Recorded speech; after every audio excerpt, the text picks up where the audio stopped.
Buenas noches, Dios les bendiga. Desde la ciudad de Canelones, cuna histórica de la bandera nacional, República Oriental del Uruguay, le damos la bienvenida a una nueva edición de la Ruta de la Fe. Les habla Luis Curbel.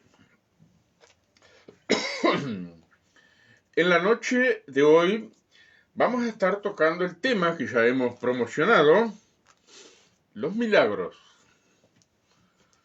Son la evidencia del poder del Espíritu Santo. Repito, el tema de esta noche va a ser los milagros son la evidencia del poder del Espíritu Santo. En un tema de esta naturaleza, parecería que este servidor esta noche lo único que va a hacer es generar un poco de polémica. Pero la verdad es que en lo que menos estoy interesado es en generar polémica, porque la polémica lo único que hace es calentar cabeza y dejar muchos chichones en las cabezas de aquellos que discuten. Entonces, como la polémica no edifica, no es la intención de este servidor tocar este tema con ese fin. Entonces, ¿con qué fin? Repito de nuevo el título. Los milagros son la única evidencia del poder del Espíritu Santo. A lo largo de mis 47 años como cristiano, no estoy haciendo acá alarde de tantos años en el camino, simplemente la realidad, que desde que me convertí hasta ahora han pasado 47 años. Y he tomado nota de algunas cosas, y entre ellas, que en todos estos años, el énfasis más grande que se hace dentro de los ministerios en los cuales el Espíritu Santo opera en la iglesia local, son aquellos dones sobresalientes, los milagros, la manifestación de los demonios, la sanidad y otras cosas. De entre las iglesias conservadoras, es decir, no pentecostales, lo que he escuchado, oh sí, los predicadores de allá lejos, oh, esos sí que saben, esos sí que tienen don de Dios, esos sí que tienen poder de Dios. Entonces vuelvo a preguntar, ¿los milagros son la evidencia del poder del Espíritu Santo?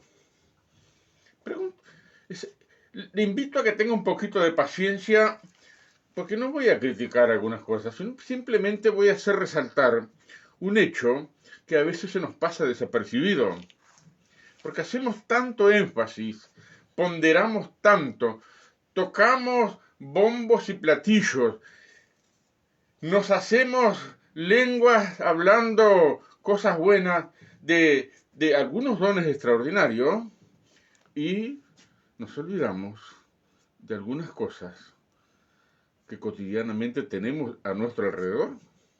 Miremos brevemente un poco, preguntándonos dónde está el poder del Espíritu Santo.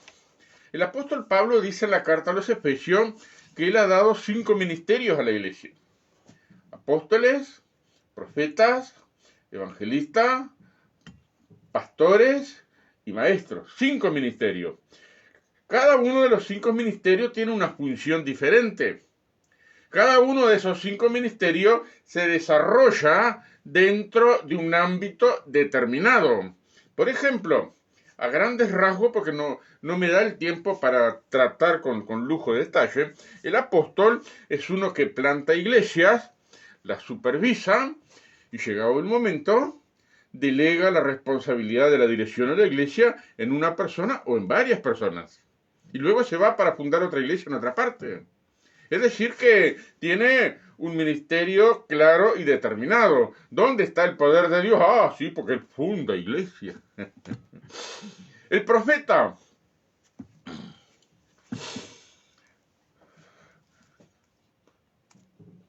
más allá de toda la trascendencia que se le está dando al ministerio profético en el día de hoy, y todas las características, los pros y los contras que se enumeran en muchos bandos, simplemente voy a citar lo que la Biblia dice en cuanto al profeta, sobre todo el Nuevo Testamento, que es el campo, el área, el contexto en el cual como cristianos nos movilizamos. Dice el apóstol Pablo en la carta a los Corintios que el profeta edifica la iglesia, tiene una palabra de revelación que Dios le da para edificar la iglesia, para corregir a la iglesia, la exhortación.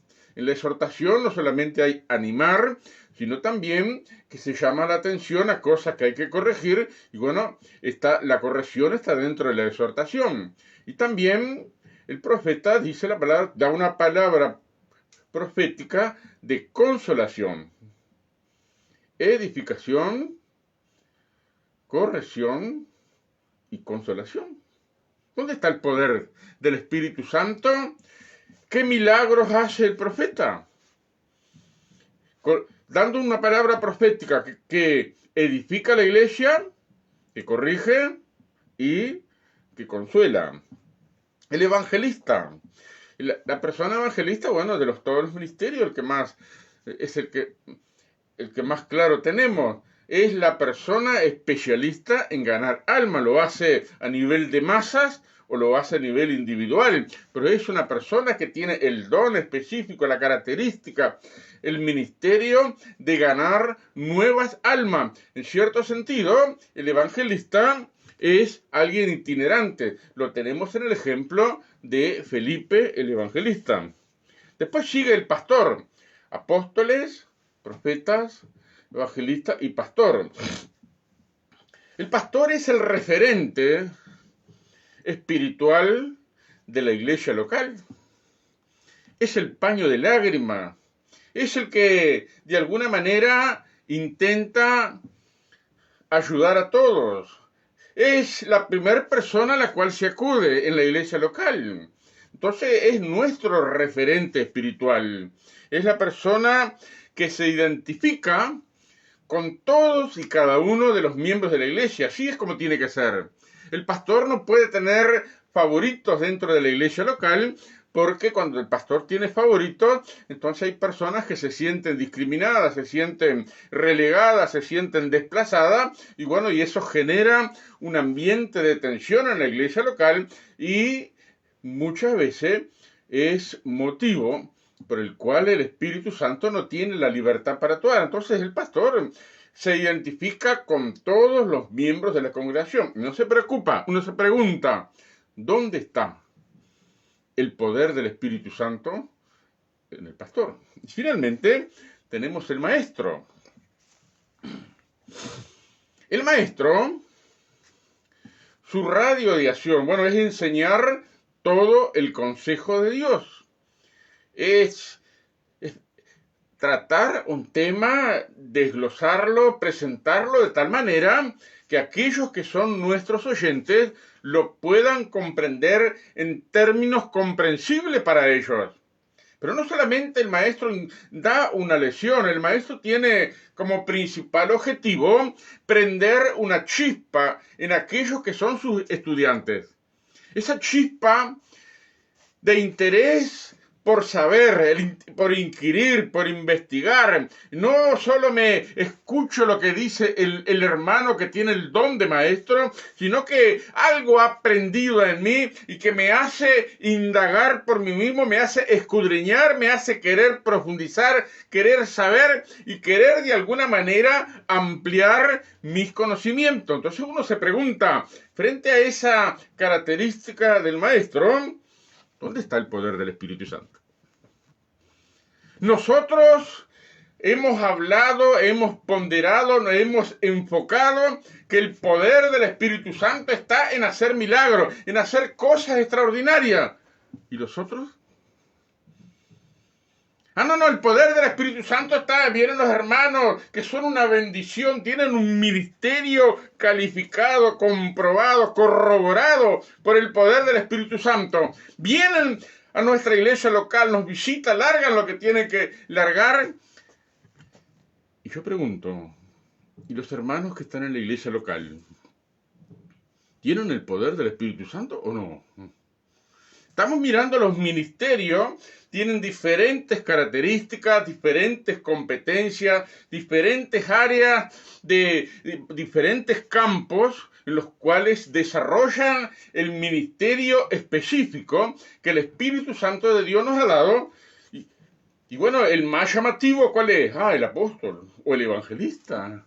Porque el evangelista cuando predica muchas veces se dan milagros extraordinarios, ¿no? Entonces, de los 5 ministerios, los únicos que tienen la evidencia del poder del Espíritu Santo son los apóstoles y los evangelistas. ¿Es correcto eso? Pregúntese si es correcto. Personalmente, para mí, de acuerdo a lo que el Nuevo Testamento me presenta, es un enfoque incorrecto. Es una cosa que no está bien orientada. Entonces, de eso vamos a tratar en esta noche en forma muy rudimentaria. Para ello, nos vamos a explayar en lo que la Biblia dice en el Nuevo Testamento, palabras del apóstol Pablo, segunda de Corinto, capítulo 12. No tenemos tiempo y espacio para leer todo el capítulo, así que vamos a leer solamente algunos versículos. Dice el verso 4, capítulo 12 de 1 Corintios, verso 4. Ahora bien, hay diversidad de dones. Diversidad de dones quiere decir que hay muchos dones. Pero el Espíritu es el mismo. Hay diversidad de dones, muchísimos dones, pero el Espíritu es el mismo. Sigue la pregunta. ¿En qué dones está el poder del Espíritu Santo? ¿En qué dones se evidencia? Verso 5. Hay diversidad de ministerios, pero el Señor es el mismo. El Señor que levanta los ministerios, los diferentes ministerios dentro de la iglesia local o dentro del cuerpo de Cristo, que es la iglesia. El Señor levanta los dones, los ministerios, pero Él es el mismo. Verso 6. Y hay diversidad de operaciones, pero Dios, que hace todas las cosas en todos, es el mismo. ¡Qué tremendo es esto!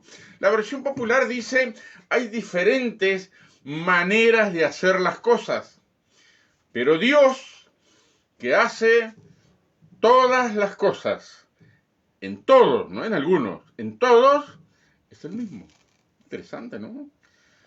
Yo le sugiero a mi querido hermano, sobre todo si es líder que me está escuchando en esta noche, que preste atención a estas palabras. Yo no tengo tiempo de desarrollar porque no me da, pero lo estoy expresando de una manera para que se prenda la chispa por saber dentro suyo y usted mismo escudriñe y sea guiado por el Espíritu Santo. Verso 7.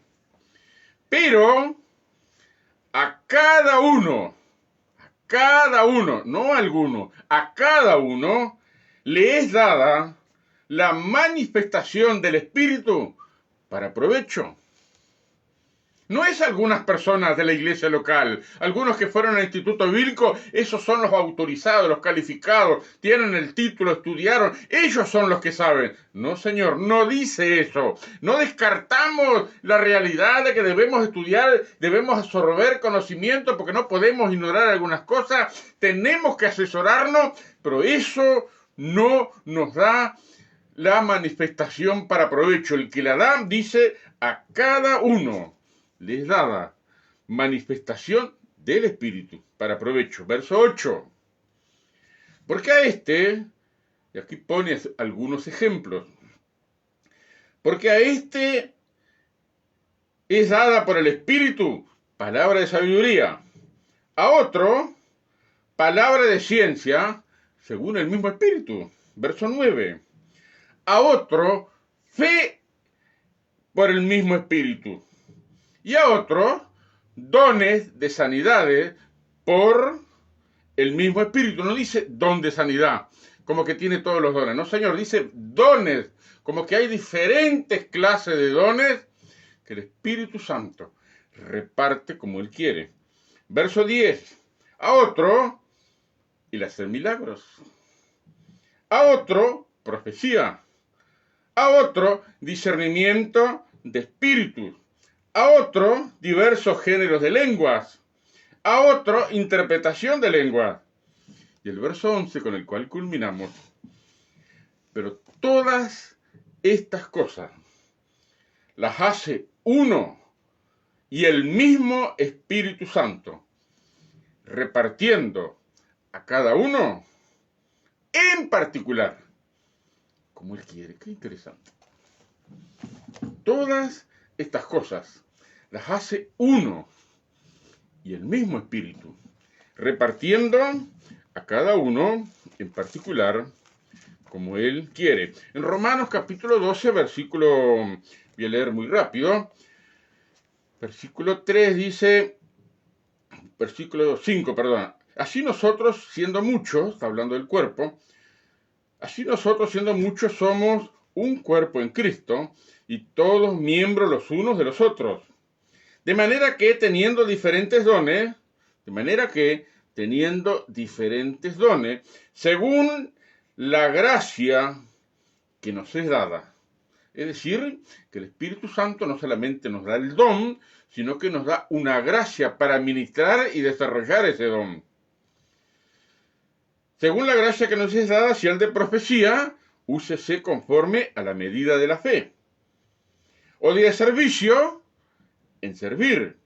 O el que enseña, en la enseñanza. El que exhorta, en la exhortación. El que reparte, con liberalidad. El que preside, con solicitud.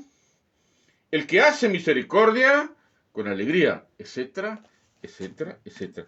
Todas estas cosas las hace uno y el mismo Espíritu. Entonces, estamos considerando el hecho si los milagros son solamente la única evidencia del poder del Espíritu Santo. Ahora estamos preguntando, ¿dónde se manifiesta el poder del Espíritu Santo en toda esta lista de dones, hermanos, que les fue dado este don y la medida de la gracia? ¿Vio que da que pensar? Nosotros estamos tan enfocados, nos han enchufado tanto, lo han repetido tanto, lo hemos leído en los libros tanto, he leído muchísimos libros, siempre enfocan a aquel que hace la cosa extraordinaria. Claro que nos hace bien saber eso, porque vemos la gracia que Dios ha manifestado en esos hermanos. La pregunta es, ¿dónde reside o dónde vemos, o si somos capaces de ver el poder del Espíritu Santo obrando en los hermanos que están en la iglesia local? Hay tres cosas que quiero expresar en forma breve y una conclusión también en tres partes. En primer lugar, el Nuevo Testamento, todo el Nuevo Testamento, en ninguno de los 27 libros del Nuevo Testamento jamás menciona ni siquiera una sola vez el gran hombre o la gran mujer de Dios. Repito, en los 27 libros del Nuevo Testamento no se menciona ni siquiera una vez el gran hombre o la gran mujer de Dios. No se menciona. Entonces la pregunta es, ¿por qué nosotros cuando hablamos de los ministerios que vienen de otro lado, o que nos va a visitar a nuestra iglesia un hermano de nuestro país, lo presentamos como el gran hombre, el gran siervo, el gran... ¿De dónde sacamos eso? Nuestro Señor Jesús, cuando habló de la grandeza, no habló de la grandeza que posee un cargo. No, Señor. Él dijo que la grandeza no está en el cargo, no está en la nominación de autoridad y en el puesto de autoridad, sino que Jesús ponderó, destacó y enfocó como la norma que la grandeza está no en la persona que tiene un cargo, sino en la persona que sirve a los demás. Y él mismo se puso como ejemplo, expresando, porque el Hijo del Hombre no vino para ser servido, sino para servir a los demás. Y un detalle interesante, dar su vida en rescate de los demás. Entonces, Jesús ponderó que la grandeza del servicio no está en el cargo que uno posee. Ah, yo soy el apóstol. Ah, no, yo soy profeta. Ah, no, yo soy pastor. Yo soy pastor. Entonces, me irgo, le tiro el cogote. Ah, no, yo soy el señor evangelista. Ah, yo soy el señor maestro. No, señor. Nuestro Señor Jesús destacó como grande la actitud de dedicar nuestras vidas al servicio de los demás. La actitud de dar la vida por los demás. Esto contrasta con lo que muchísimos pastores me han dicho en los últimos años. Yo no me quemo por nadie. Ah, no, no. Yo cumplo mi función, yo voy, predico. El que quiera aceptar, que acepte. El que no quiera, problema de él. Esa no es la actitud que tuvo nuestro Señor Jesús. Jesús vino desde el cielo, se hizo hombre y anduvo ante las personas y él habló de ir a rescatar al que se había perdido. Se identificó plenamente con nosotros. Entonces, el servicio cristiano, la grandeza del servicio cristiano está en servir y dar la vida por los demás. Ah, no, yo no me juego la camiseta, yo no me quemo. No, Señor.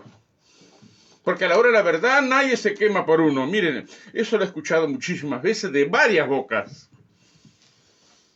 Tengo que confesarles la verdad. Mire, a la hora de la verdad, muchos que nos palmean no se la juegan por nosotros, pero hay uno que nunca falla. Es aquel que dijo, no temas, yo estoy contigo. No desmayes, yo soy tu Dios que te esfuerzo. Siempre te ayudaré, siempre te sustentaré con la diestra de mi justicia. Jesús dijo, he aquí yo estoy con ustedes todos los días hasta el fin del mundo. Pablo cuenta su experiencia, que en algunos momentos fue dejado solo, estuvo abandonado, desertaron, lo dejaron solo como un perro. Pero Dios estuvo acompañándolo, aún en esas circunstancias que parecía solo y abandonado. Entonces, por más que uno vea esa realidad, a nadie se la juega por nosotros. ¿Yo por qué me la tengo que jugar por los demás? Yo hago lo mío y chau. Después el Señor es el que nos va a recompensar. No, Señor. Jesús ponderó, destacó la grandeza en servir y dar la vida por los demás. En este sentido, Jesús aludiendo a aquel día, refiriéndose al juicio del gran trono blanco, donde los libros fueron abiertos y se leyeron lo que hicieron las personas, estaba registrado. Después dice, otro libro fue abierto, el cual es el libro de la vida, donde están registrados todos los que fueron salvos, que recibieron a Cristo como su Salvador y que le testificaron a esta gente. Entonces de esa gente muchos van a decir, pero Señor, no predicamos en tu nombre, no hicimos milagros de sanidad, etcétera, etcétera. Y la respuesta de nuestro Señor, nunca los conocí hacedores de maldad. Eso es una cosa que nos tiene que hacer pensar. Jesús ponderó la grandeza en el servicio, pero también advirtió que aquellos que hacen milagros, que hacen sanidades, que hablan en el nombre de Él, sin embargo, no pasaron por el nuevo nacimiento y llegaron allí al gran trono blanco, hicieron cosas extraordinarias, hicieron milagros, hubo manifestaciones espectaculares, pero la respuesta de Jesús, nunca los conocí. Mi querido hermano, si hay algún líder que está mirando en esta noche, tenga presente que en la viña del Señor no hay hombres grandes, no hay grandes mujeres, hay servidores grandes. La grandeza del servicio se tiene que destacar como nuestro Señor nos dio ejemplo, en servir a los demás, en jugarse la camiseta por los demás y dar la vida hasta sangrar y perder hasta la última gota de sangre por los demás. No hemos llegado a ese extremo, este servidor no ha llegado a ese extremo, pero eso es lo que enseña nuestro Señor en cuanto a lo que es la grandeza. No hay grandes hombres, no hay grandes mujeres. Hay grandeza en el servicio y en dar la vida por los demás. Segundo, el Nuevo Testamento nos habla acerca del fruto del Espíritu. Pondera eso. En Gálatas capítulo 5 el apóstol Pablo dice, verso 22 al 23, más el fruto del Espíritu es amor, gozo, paz, paciencia, benignidad, bondad, fe, mansedumbre y templanza. Ese es el fruto del Espíritu. Yo pregunto, ¿dónde está el poder del Espíritu Santo? En el fruto del Espíritu. ¿Dónde están los milagros? ¿Dónde están las cosas extraordinarias en ese fruto que produce el Espíritu Santo en todos sus hijos? Esto es un proceso. En la conversión iniciamos un proceso, somos hechos templos del Espíritu Santo. Nuestro deber, nuestra consigna, en respuesta al gran amor con que Él nos amó, es consagrarle a Él nuestra vida, nuestro cuerpo, nuestra mente, todos nuestros talentos, todo nuestro ser, porque le pertenecen a Él. Él nos compró con su sangre. Y en ese proceso el Espíritu de Dios está gestando algunas cosas. Interesante lo que Pablo expresa. El fruto del Espíritu es amor. ¿Por qué empieza por el amor?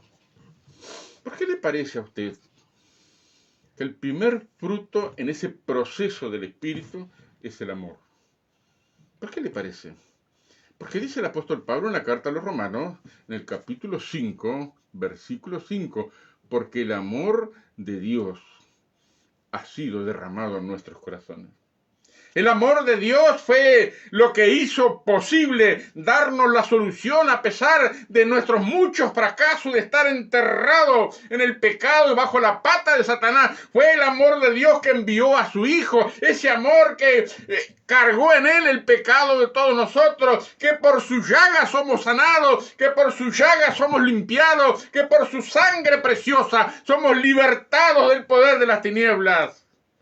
El amor de Dios fue lo que hizo posible darnos la solución a precio de dolor.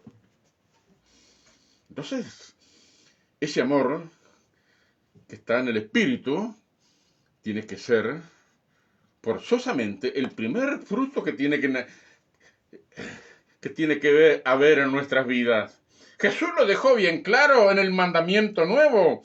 Un mandamiento nuevo les doy, que se amen los unos a los otros como yo los he amado. ¿Cómo nos amó Él? Dando su vida por nosotros. ¿Cómo nosotros expresamos el amor hacia los demás? Bueno, tenemos que dar la vida. La pregunta es, ¿dónde está el poder del Espíritu Santo? ¿Dónde está ese poder si nos encauzamos nuestra existencia a servir a los demás y a dar nuestra vida por los demás? Fruto del Espíritu es amor, es el gozo del Espíritu Santo. Es la paz de Dios que sobrepasa todo entendimiento, que va a guardar en paz nuestra mente y nuestro corazón, que tengan armonía para poder funcionar con un equilibrio emocional completo. Luego, la paciencia, le dice, la paciencia, la bondad, la benignidad. Eso tiene que ver con nuestro estado emocional. Yo ya no estoy más nervioso, ya no estoy vacío, porque ahora Dios, al llenarme con su amor y al darme el gozo del Espíritu y darme su paz que no altera, nada altera en mi interior, entonces en mi ser interno, en mi interior, en esa parte tan importante del ser humano que es el estado emocional, yo tengo equilibrio. Soy paciente, o aprendo a ser paciente. Soy benigno. Tengo bondad. Antes no tenía bondad, pero ahora el amor de Dios ha sacado el odio, ha sacado la amargura, ha sacado toda la tacañería, todo el machetismo que nos caracterizaba antes de convertirnos a Cristo. Y ahora ha puesto bondad. Y después dice fe, mansedumbre y templanza. En nuestra relación con los demás cristianos, tenemos fe, tenemos el conocimiento, tenemos la certeza que el mismo Espíritu Santo que estuvo obrando en nosotros para llevarnos a Cristo, es el mismo Espíritu Santo que va a desarrollar el potencial de cada uno de mis hermanos en la fe. Algunos van a meter la pata bien hondo, pero yo tengo fe de que el Señor los va a levantar, que el Señor está haciendo una obra con ellos. Entonces, como tengo fe, esta certeza de que Dios está haciendo una obra espiritual con mis hermanos, el poder del Espíritu Santo se está manifestando en la vida de mis hermanos que están pasando por toda esa etapa, entonces tengo mansedumbre. No tengo una actitud, mirá cómo lo que hizo, una gran siete. Mira, eso lo he escuchado tantas veces. ¿Dónde está el fruto del Espíritu? ¿Dónde está el poder del Espíritu Santo? Bueno, el fruto del Espíritu que me hace manso. Yo veo a mi hermano caído, bueno, me acerco para levantarlo, me acerco para sostenerlo, para intentar ayudarle en levantarlo. Y finalmente, dice la templanza. Tengo el temple. ¿Saben cuando una persona anda mal? Cuando un hermano cristiano que ha nacido de nuevo mete la pata y anda mal, hasta lo bueno le cae mal. Y si usted que con buena intención se arrima para restaurarlo, también le va a caer mal. Pero uno tiene la templanza de ser constante, de mostrarle la gracia de Dios en nuestras vidas. Ahí está el poder del Espíritu Santo. Yo persisto, no me rechaza, me contradice, me lleva a la contra, intenta excusarse de mil maneras, pero tengo convicción de Dios, tengo fe de que Dios va a levantarlo. Entonces intento llegar hasta el fin del asunto. Tengo fe, tengo mansedumbre y tengo templanza. Jesús dijo, aprendan de mí. Soy manso y humilde de corazón. Cuando Pedro metió la pata, cuando negó a Jesús de la manera más descarada, mintió y maldijo. Miren, esa maldición es el lenguaje vulgar, un relajo de aquello, un rosario de aquello, como decimos. Para negar y mostrar que no estaba vinculado con Jesús en un momento que había peligro. Pero Jesús lo miró y él salió afuera a llorar amargamente. Y a pesar de eso, de negarlo, de maldecir, de jurar y perjurar, decir todas las palabrotas que como marinero estaba acostumbrado a decir, cuando llegó el momento, Jesús fue y lo encaró. Mi querido hermano, pregunto, ¿dónde está el poder del Espíritu Santo? En el fruto del Espíritu. No hay milagro. ¿Cómo que no hay milagro? Una persona que era un desastre antes de conocer a Cristo y ahora encaminó su vida, se enderezó su vida, aprende a ser responsable, aprende a tratar a su familia, aprende a un montón de cosas que lo hacen equilibrado emocionalmente y le dan madurez y empieza a crecer. La evidencia del poder del Espíritu Santo está en su conducta. Es el milagro que se ha operado en su conducta, en sus actitudes, en sus pensamientos, en su forma como encara la vida. No, pero tiene que sanar enfermo, tiene que levantar muertos, tiene que liberar demonios, tiene que ganar. Ahí es donde mezclamos las cosas. Mi querido hermano, si hay un líder en esta noche, tenga presente lo que estoy expresando, que son términos del Nuevo Testamento. El fruto del Espíritu. ¿Dónde se desarrolla? En la iglesia local. Los hermanos de la iglesia local, los que conocemos, los que le estamos ministrando, los que le estamos dando palabras, son los que expresan ese poder del Espíritu Santo. Así que el primero es: Jesús destacó la grandeza en el servicio y en dar la vida por los demás. Segundo, el poder del Espíritu Santo está en el fruto que Él produce. Y tercero, quizás un poco reiterativo con el primer título, pero quiero destacar una cosa que el Nuevo Testamento destaca. No hay grandes hombres y grandes mujeres. Hay un cuerpo con muchos miembros. Repito, no hay grandes hombres y grandes mujeres. Hay un cuerpo, la iglesia local, con muchos miembros. Qué tremendo, ¿no? No, pero nosotros promocionamos, sacamos anuncios. Cuando viene un hermano de otra, que tiene, sí, porque si viene el hermano acá, la cosa ya no va a ser la misma. Mira, ahí es donde estamos equivocados. Porque estamos diciendo que la bendición y el poder del Espíritu Santo están en el hermano, no en la iglesia local, donde supuestamente también tiene que estar el Espíritu Santo. ¿Se da cuenta de mi punto? No estoy criticando, no estoy diciendo, que no hay que invitar más a los hermanos al exterior. No, señor. Tenemos, de alguna manera, que corregir nuestros enfoques. No hay grandes hombres, no hay grandes mujeres, hay un cuerpo, que es la iglesia local, que tiene muchos miembros. Pablo hace ilustración, no le puede decir la mano al pie, yo no te necesito. La boca no puede hablar mal de los ojos, ni de las orejas, ni de la nariz, y de la cara, y los pelos de la barba, etcétera, etcétera. Un cuerpo tiene muchos miembros. Unos son boca, otros son ojos, otros son oídos, otros son manos, otros son pies que van, otros son el corazón que sufren con los demás. ¿Y la glándula pituitaria? ¿Tiene importancia la glándula pituitaria en el cuerpo de Cristo que es la iglesia? ¿Qué es la glándula pituitaria? Siempre le he mencionado, pero me he preocupado por saber qué era. La glándula pituitaria es del tamaño de un poroto, chiquitita, bien chiquita. Está alojada en la base del cerebro. Se encuentra escondida ahí en la base del cerebro.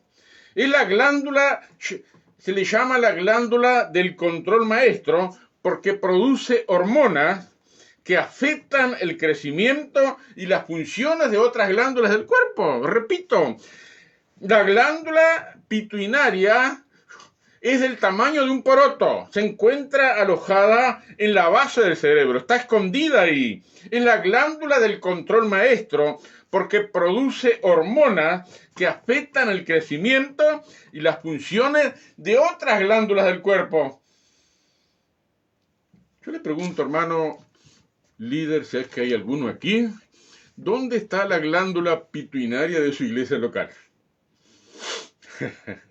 Porque no va a pretender ser usted. Usted no puede ser el hombre orquesta que tiene todos los dones, todos los ministerios y hace todo. De ninguna manera. Porque el Espíritu Santo, hemos leído, reparte a cada uno como Él quiere. Entonces, mi querido hermano, llegando a la conclusión, tenemos que cambiar nuestras perspectivas. Sí, tenemos que abrazar a aquellos hermanos que vienen del exterior, que hemos oído que tienen un ministerio extraordinario. Nos hace bien saber de ellos. Pero también tenemos que cultivar en la iglesia local esos hermanos que son templos del Espíritu Santo.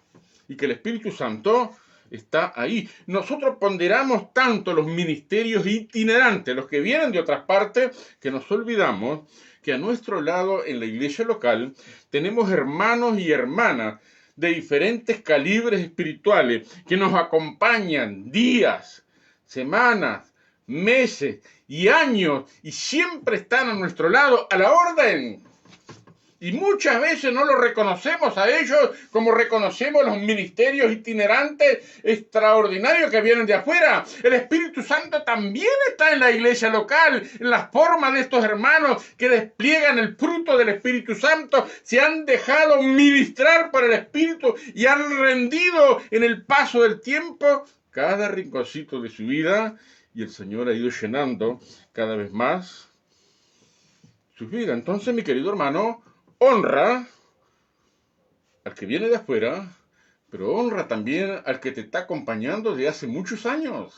Está a tu lado, está a la orden, está esperando ayudarte en algo. Segunda conclusión. Reconoce el obrar del Espíritu Santo en la iglesia local. ¿Por qué te cuesta tanto reconocer? Si viene Carlos Anaconda en la iglesia, entonces la iglesia no va a ser la misma. Estás equivocado, mi querido hermano. Si viene Carlos Anaconda a tu iglesia, él va a hacer lo que Dios le ha dado. Y se va a ir.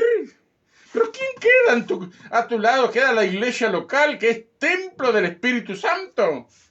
Entonces tenemos que cambiar las perspectivas. El poder de Dios no está en Carlos Anaconda. El poder de Dios está en el Espíritu Santo, que Dios cierta gracia al hermano Carlos Anacondia y a todos los siervos de Dios que Dios ha usado en forma extraordinaria. Reconoce el obrar del Espíritu Santo. Primera conclusión, honra a los que están a tu lado durante días, semanas, meses y años. Segundo, reconoce el obrar del Espíritu Santo en la iglesia local. Y tercero, el libro de Apocalipsis nos dice algo que estoy mencionando muy a menudo, que el Señor dio un mensaje para 7 iglesias. 7 iglesias, 7 zonas geográficas diferentes, 7 culturas diferentes, 7 formas litúrgicas de adorar diferentes, 7 estilos de música diferentes, 7 problemas diferentes, 7 consejos diferentes, pero una exhortación para todos, la misma. Si alguno tiene oídos, oiga lo que el Espíritu dice a las iglesias. ¿Sabe lo que está diciendo? Que el Espíritu Santo, el poder del Espíritu Santo, está en la iglesia local. Ah, pero no pasa nada. No pasa lo que pasa con Carlos Anaconda, pero pasan otras cosas. Carlos Anaconda no hace todo, él hace lo que Dios le ha dado. Y otros hermanos hacen lo que Dios le ha dado. Y estamos convencidos que Dios está obrando en ellos. Pero en la iglesia local, donde estamos ministrando, donde hay un equipo de gente que nos está secundando, que nos está ministrando, que está trabajando, que se está jugando la camiseta por la obra del Señor y por las almas, el Señor dice, el que tiene oídos, oiga lo que el Espíritu dice a las iglesias. Quiero recordarte, hermano, la primera escritura que hemos leído, sobre todo el verso 7 del capítulo 12 de 1 Corintios. Pero a cada uno le es dada la manifestación del Espíritu para provecho. Comenzamos con una pregunta. ¿Los milagros son la evidencia del poder del Espíritu Santo? Jesús dijo en una ocasión que un vaso de agua en su nombre no quedaría sin recompensa. Pregúntese, ¿dónde está el poder del Espíritu Santo en un vaso de agua? En esa actitud de una hermana o de un hermano de la iglesia local que no brilla, no lo aplaude, no lo apoya, no le palmean el hombro, no le dan una palabra de elogio ni nada por el estilo. Pero ese hermano se preocupó por traer un vaso de agua. En la iglesia donde me congrego hay un montón de hermanos que se preocupan por traer el vaso de agua y en invierno por traer un tecito caliente. ¿Y qué bendición es eso? La pregunta es, ¿dónde está el poder del Espíritu Santo en esas cosas? ¿Por qué lo hace? Porque el Espíritu de Dios ha obrado en nuestras vidas. Nosotros somos templo del Espíritu Santo. Y a cada uno de los que componen la iglesia local, allí donde somos miembros, donde estamos, donde pasamos mucho tiempo congregados, conviviendo y confraternizando con los hermanos, a cada uno les dada la manifestación del Espíritu para provecho. Entonces, mi querido hermano, en conclusión, tenemos que cambiar nuestras perspectivas. Tenemos que dejar de ponderar a los que vienen de allá y hablar de ellos como si fueran lo máximo. El gran siervo de Dios, el gran varón de Dios, algo del Antiguo Testamento. En la iglesia, el único grande es el Señor Jesús, el que derramó su sangre por nosotros, nos limpió de nuestros pecados, nos hizo reyes y sacerdotes para Dios, nos capacitó para servir a Dios, a unos de una manera, a otros de otra, otros con diferentes grados de intensidad y de consagración, porque nunca nos terminamos de consagrar. Hasta el último día tenemos que ir consagrando al Señor cada rinconcito de nuestras vidas, y cada vez que le cedemos al Señor un rinconcito, entonces el Espíritu Santo se va acomodando mejor. ¿Qué le parece? Volvemos a la pregunta y con esto terminamos. ¿Dónde está? Los milagros son la única evidencia del poder del Espíritu Santo. Yo creo que no. Es parte, pero no es el todo. Aquel que hace una cosa, aquel que hace otra cosa, aquel que no tiene mucha palabra, que no sabe hablar, que no sabe expresarse, que no se acuerda mucho de los versículos, pero que le habla a un vecino y va a orar allí, pone la mano sobre él y pide misericordias de Dios por ese vecino y de alguna manera Dios se glorifica obrando en ese vecino y luego lo alcanza para Cristo y lo trae. No, brilla porque no tiene capacitación académica, no sabe nada, no se acuerda de ningún versículo, le hacemos una pregunta, se queda nublado su mente. Pero ese, lo que hay muchos en las iglesias locales a lo largo y ancho de la República Oriental de Uruguay, es templo del Espíritu Santo y el Espíritu de Dios se glorifica. Termino con aquella escritura del Antiguo Testamento relacionada con el profeta Elías. Después de que toda aquella gran realización de los milagros que con la oración que hizo llover, la mujer de acá le mandó una amenaza, te voy a matar, vas a ver vos sinvergüenza, cuando llegue ahí te voy a agarrar. Y él disparó. El siervo de Dios que hizo grandes realizaciones en el Monte Carmelo, disparó ante la amenaza de la mujer y después de mucho caminar se escondió en una cueva. Y Dios le preguntó, ¿qué estás haciendo acá, Elías? ¡Ay, sentí un vivo deseo! Dios mandó un viento recio, Dios mandó un terremoto, tembló la tierra, etcétera, etcétera, pero dice que Dios no estaba ahí. Pero cuando Elías escuchó el silbo apacible que quebrantaba su alma, entonces ahí él se quebrantó. Mi querido hermano, no menosprecies a aquellos que parece que no brillan. Son tus hermanos en Cristo, son parte de la familia de Dios, son templos del Espíritu Santo como lo eres tú. Tú tienes toda la capacitación, tienes la sabiduría, tienes la habilidad, tienes la experiencia, tienes un montón de cosas, pero aquel que no la tiene también es parte de la familia. Tenemos que honrarlos, porque Dios también se glorifica por medio de ellos. Que Dios nos visite y haga prosperar nuestras almas, recordando esa palabra que a cada uno, no a algunos, sino a cada uno, les dada manifestación del Espíritu para provecho. Nos vemos en la próxima edición de la Ruta de la Fe, el próximo viernes, si Dios lo permite. Muchas gracias, que Dios les bendiga.